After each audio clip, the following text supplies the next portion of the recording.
Good morning student, class 12th maths. हम कर रहे हैं चैप्टर नंबर 13 प्रोबेबिलिटी। आज इस वीडियो में हम सॉल्व करेंगे question number first, fourth and fifth. सबसे पहले question number first, state which of the following are not the probability distribution of a random variable, give reason for your answer. Right, कि ये distribution proper है या नहीं। तो सबसे पहले मैं बता देती हूँ कि हमारे पास प्रोबेबिलिटी के जितने भी डिस्ट्रीब्यूशन है टोटल, उन टोटल का अगर सम 1 आता है तो हमारा ये प्रोबेबिलिटी डिस्ट्रीब्यूशन क्या है, करेक्ट है। अदरवाइज ये जो प्रोबेबिलिटी डिस्ट्रीब्यूशन क्या हो जाएगा, इनकरेक्ट। राइट, तो सबसे पहले क्वेश्चन नंबर फर्स्ट में हमारे पास क्या गिवन है, एक्स मतलब वो चांसेस गिवन है। 0 के लिए प्रोबेबिलिटी गिवन है 0.4, 1 के लिए प्रोबेबिलिटी गिवन है 0.4 एंड 2 के लिए प्रोबेबिलिटी गिवन है 0.2। क्लियर, ये प्रोबेबिलिटी गिवन है। Now solution, here we have table with values of X and P of X. मतलब सबसे पहले हमारे पास एक्स और पी ऑफ एक्स की क्या है, वैल्यूज गिवन है। Right, as we know the sum of all probabilities in the probability distribution of a random variable must be 1। मतलब ये क्लियर है कि जो probability distribution है उसका सम कितना आना चाहिए, 1 आना चाहिए। देखिए sigma i equals to 1 to n, 1 to n मतलब यहाँ से लेके यहाँ तक के जितनी भी probability है उनका सम कितना आना चाहिए, 1। राइट, और i कहाँ से कहाँ तक है, 0 से लेके 1 तक। Right, hence the sum of probability of given table देख लेते। देखिए 0.4 प्लस 0.4 प्लस 0.2, मतलब इन तीनों का हमने क्या करा, प्लस करा। तो इसको प्लस करने पे हमारे पास कितना आया, 1.0। इट मीन्स कितना आया, 1 आया। राइट, तो वैसे भी प्रोबेबिलिटी का सम कितना आना चाहिए, हमारे पास 1 आना चाहिए। Hence the given table is the probability distribution of a random variable। Clear, मतलब ये probability distribution क्या है, करेक्ट है। Now the next question, question number fourth. Question number fourth आपके पास गिवन है, find the probability distribution of case first, number of head in 2 tosses of coin. यहाँ पे सबसे पहले तो कॉइन की बात हो रही है और कितने टाइम्स टॉस हो रहा है, 2 टाइम्स टॉस हो रहा है। राइट, एक कॉइन में हमारे पास नंबर ऑफ केसेस कितने हैं, 2, हेड और टेल। लेकिन जब हम एक ही कॉइन को 2 बार टॉस करते हैं, मतलब 2 एक साथ, तो क्या आएगा, नंबर ऑफ केसेस कितने हो जाएंगे, 4। तो देखिए सॉल्यूशन करते वक्त हमारे पास क्या क्या कंडीशन गिवन है, हम सबसे पहले वो नोट डाउन करते हैं। Given a coin is toss twice, मतलब कॉइन को कितने टाइम्स टॉस करेंगे, 2 times. Hence the sample space of the experiment is, sample space क्या हो जाएगी, एस इक्वल्स टू दोनों हेड हो, हेड टेल हो, टेल हेड हो, या दोनों क्या हो, टेल हो। राइट, ये टोटल क्या है हमारे पास, सैम्पल स्पेस है। राइट, देखिए एक्स क्या रिप्रेजेंट कर रहा है, represents the number of head. क्या रिप्रेजेंट कर रहा है, नंबर ऑफ हेड। दोनों हेड कितनी कंडीशन है, 2। हेड टेल कितनी आएगी, 1। टेल हेड 1, दोनों टेल 0। कैसे, देखिए हमें किसके लिए बात करनी, हेड के लिए। इसमें कितने हेड है, 2। इसमें कितने हेड है, 1। इसमें कितने हेड है, 1। इसमें कितने हेड है, 0। आई होप आपको समझ में आ गया। मतलब therefore X is a function on sample space whose range is, range क्या है, सबसे छोटा नंबर कितना है, 0, और सबसे बड़ा नंबर 2। इट मीन्स रेंज कितनी हो गई, 0, 1, 2, ये रेंज हो गई। Now thus X is random variable which can take the value 0, 1 और 2। एज वी नो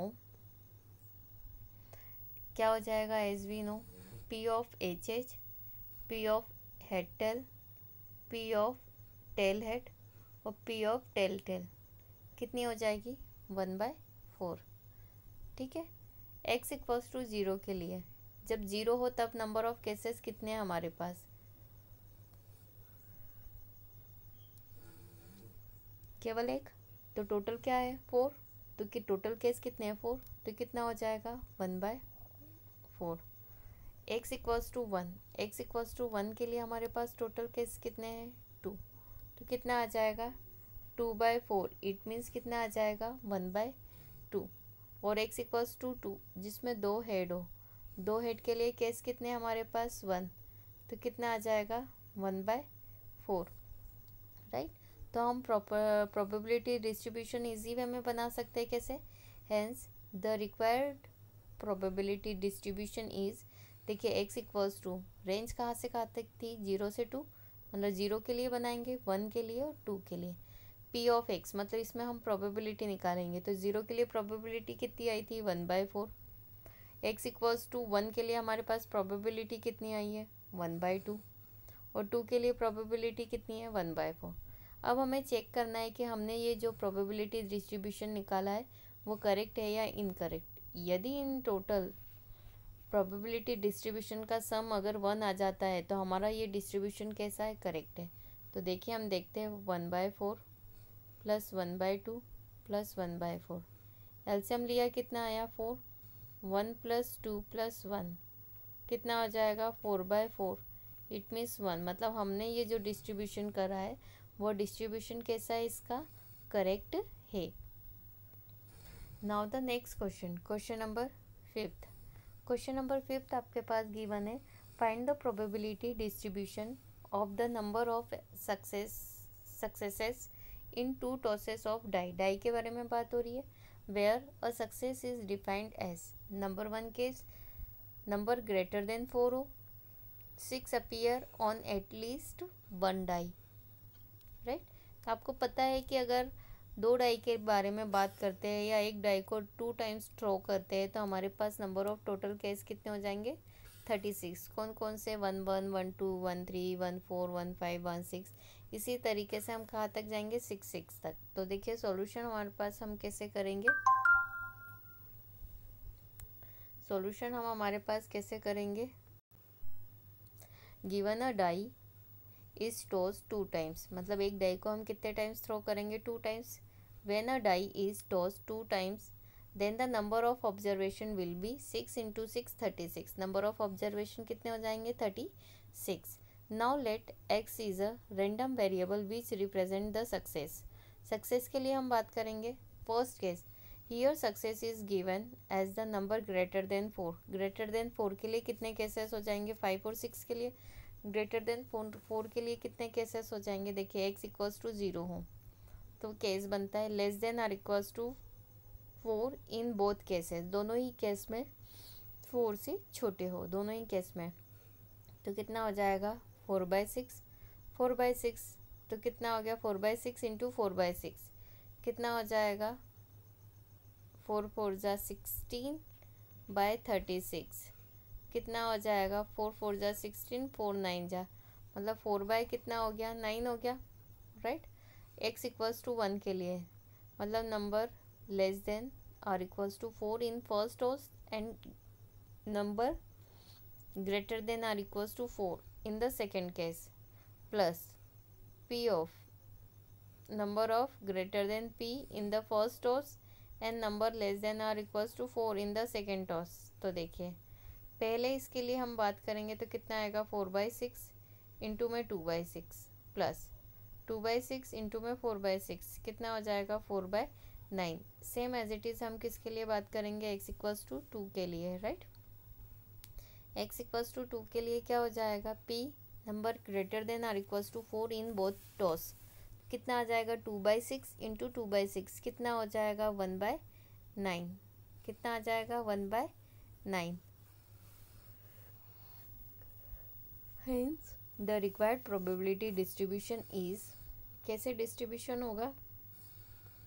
देखिए 0 के लिए, 1 के लिए और 2 के लिए। 0 के लिए आंसर है 4/9, 1 के लिए 4/9, 2 के लिए है 1/9।